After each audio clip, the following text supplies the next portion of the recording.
I don't know if you know this, but I'm a big fan of St. Patrick's Day.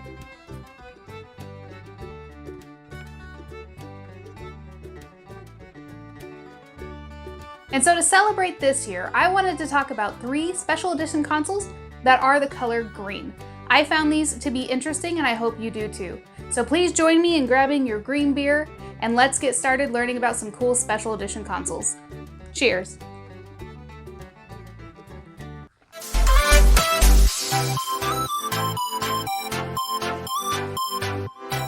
So the first special edition one I want to talk about is the Mountain Dew Xbox.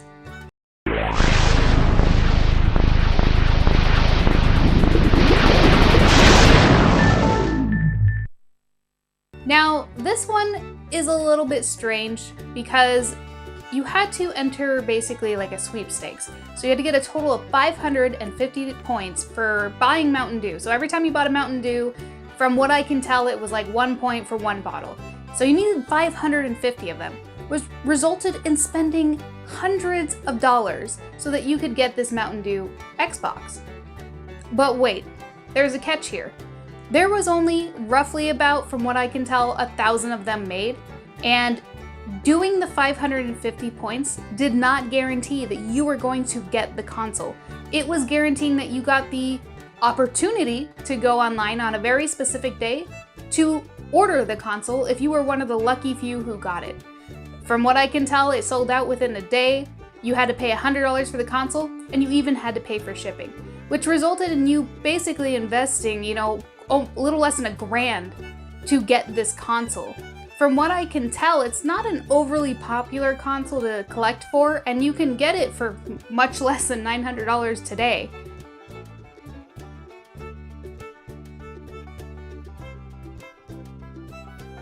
The sweepstakes I find it very interesting because the console, most people seem to lean one way or the other.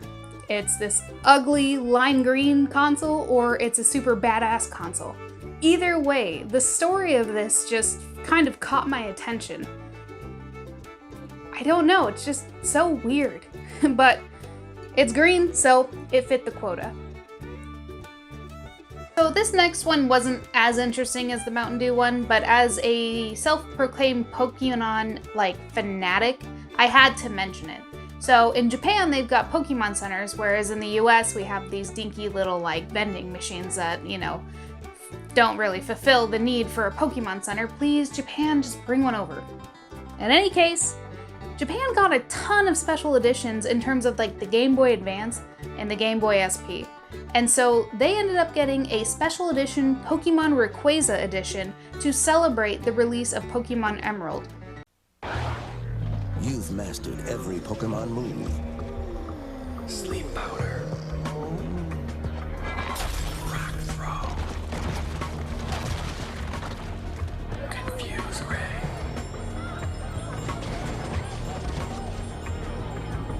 Now you're ready for the all-new Battle Frontier. Take on your biggest challenge yet in Pokemon Emerald, only for Game Boy Advance. Rated E for everyone.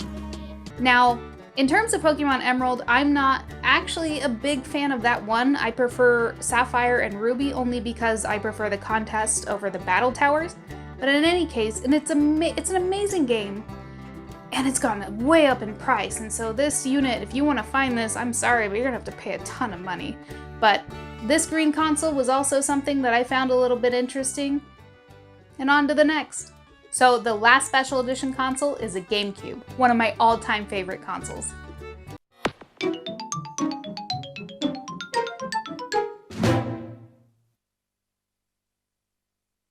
Nintendo made a Tales of Symphonia special edition console. It is considered like a mint green, so you're gonna have to give me a break on this one.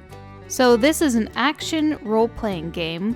It was originally only exclusive to the Nintendo GameCube, hence the special release.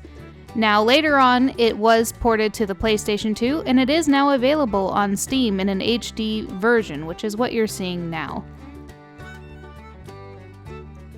This game was actually very popular in the United States, with over 100,000 copies were sold within the first 2 weeks, and has sold 2.4 million copies worldwide. This game is definitely something worthy of checking out, and I'm glad I have it in my collection. This console is interesting to me in a couple of different ways. So it is a Japanese-only release, except I believe in one town in France they actually released it, which is very odd, making it one of the most limited release in a country, I believe, to date. So what's interesting about this console is Nintendo did what they have done many times. They burned some bridges. And so what they ended up doing is going to certain companies and partnering up with them to make these special edition consoles. More specifically, I'm talking about back in the Nintendo 64 days. When they developed for that, they burned a lot of bridges with people like Square Enix. And as we all know, the birth of PlayStation came from it. I mean, they really screwed the pooch on that one.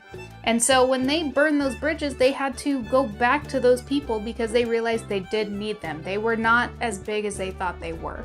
Just like they did with the Wii U, and then they mended it with the Switch for the most part. And so this console has a little bit of interesting history because it only came to be because Nintendo realized they were in the wrong.